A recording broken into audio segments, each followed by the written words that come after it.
Welcome to Sayya YouTube channel. Today, we're going to explain about Art of War Part 6, Sense 30 to 32. The third chapter, on planning a siege, also emphasizes conservation.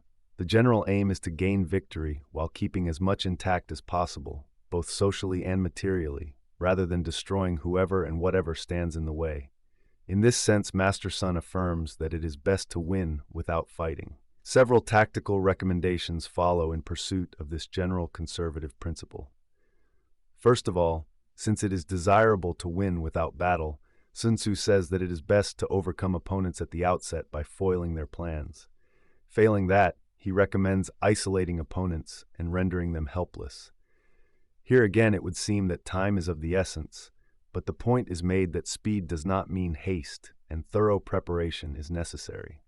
And when victory is won, Sun stresses that it should be complete to avoid the expense of maintaining an occupation force. The chapter goes on to outline strategies for action according to relative numbers of protagonists versus antagonists, again observing that it is wise to avoid taking on unfavorable odds if possible. The I Ching says it is unlucky to be stubborn in the face of insurmountable odds. Furthermore, while the formulation of strategy depends on prior intelligence, it is also imperative to adapt to actual battle situations. As the I Ching says, coming to an impasse, change. Having changed, you can get through. Master Sun then makes note of 5 ways to ascertain victory, pursuant to the theme that skillful warriors fight only when assured of winning. According to Sun, the victors are those who know when to fight and when not to fight, those who know when to use many or few troops, those whose officers and soldiers are of one mind, those who face the unprepared with preparation, and those with able generals who are not constrained by government. This last point is a very delicate one, as it places an even greater moral and intellectual responsibility on the military leadership.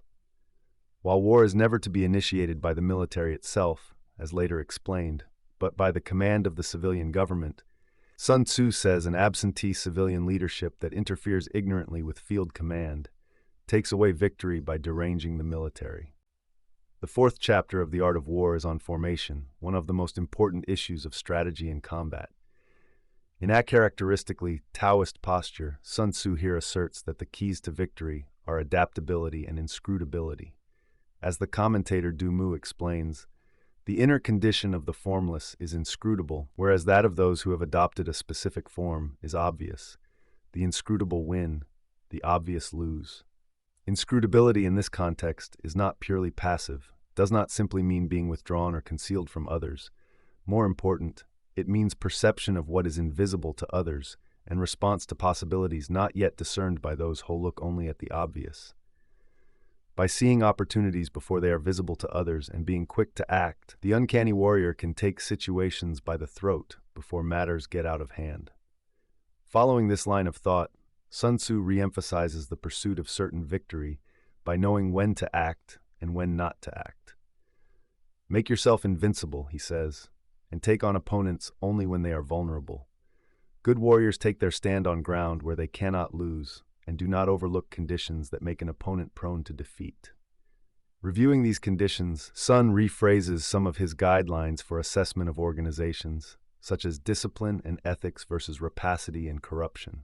The topic of the 5th chapter of The Art of War is force, or momentum, the dynamic structure of a group in action. Here Master Sun emphasizes organizational skills, coordination, and the use of both orthodox and guerrilla methods of war.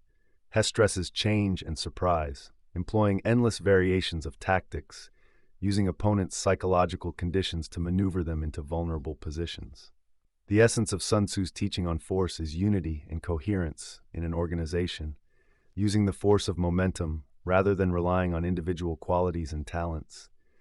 Good warriors seek effectiveness in battle from the force of momentum, not from individual people. It is this recognition of the power of the group to even out internal disparities and function as one body of force that sets the art of war apart from the idiosyncratic individualism of the samurai swordsmen of late feudal Japan, whose stylized martial arts are so familiar in the West. This emphasis is one of the essential features that has made Sun Tzu's ancient works so useful for the corporate warriors of modern Asia, among whom The Art of War is widely read and still regarded as the matchless classic of strategy and conflict. The sixth chapter takes up the subject of emptiness and fullness, already noted as fundamental Taoist concepts commonly adapted to martial arts. The idea is to be filled with energy while at the same time draining opponents, in order, as Master Sun says, to make oneself invincible and take on opponents only when they are vulnerable. One of the simplest of these tactics is well known not only in the context of war, but also in social and business maneuvering. Good warriors get others to come to them and do not go to others. Conserving one's own energy while inducing others to dissipate theirs is another function of the inscrutability so highly prized by the Taoist warrior.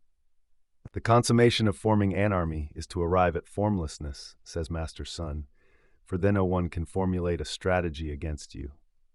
At the same time, he says, induce opponents to construct their own formations, get them to spread themselves thin, test opponents to gauge their resources and reactions, but remain unknown yourself. In this case, formlessness and fluidity are not merely means of defense and surprise, but means of preserving dynamic potential, energy that could easily be lost by trying to hold into a specific position or formation.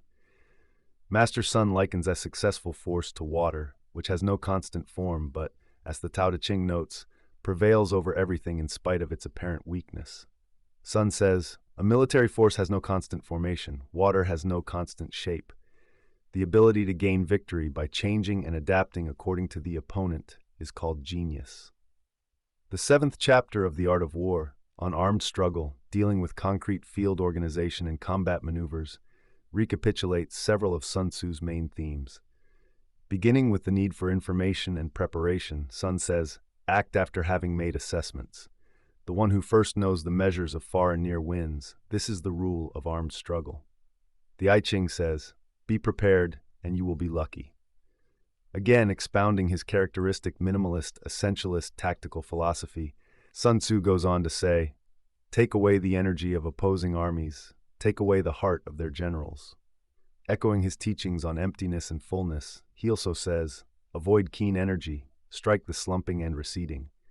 To take full advantage of the principles of emptiness and fullness, Sun teaches 4 kinds of mastery essential to the uncanny warrior: mastery of energy, mastery of the heart, mastery of strength, and mastery of adaptation. The principles of emptiness and fullness also display the fundamental mechanism of the classic yin-yang principles on which they are based, that of reversion from one to the other at the extremes.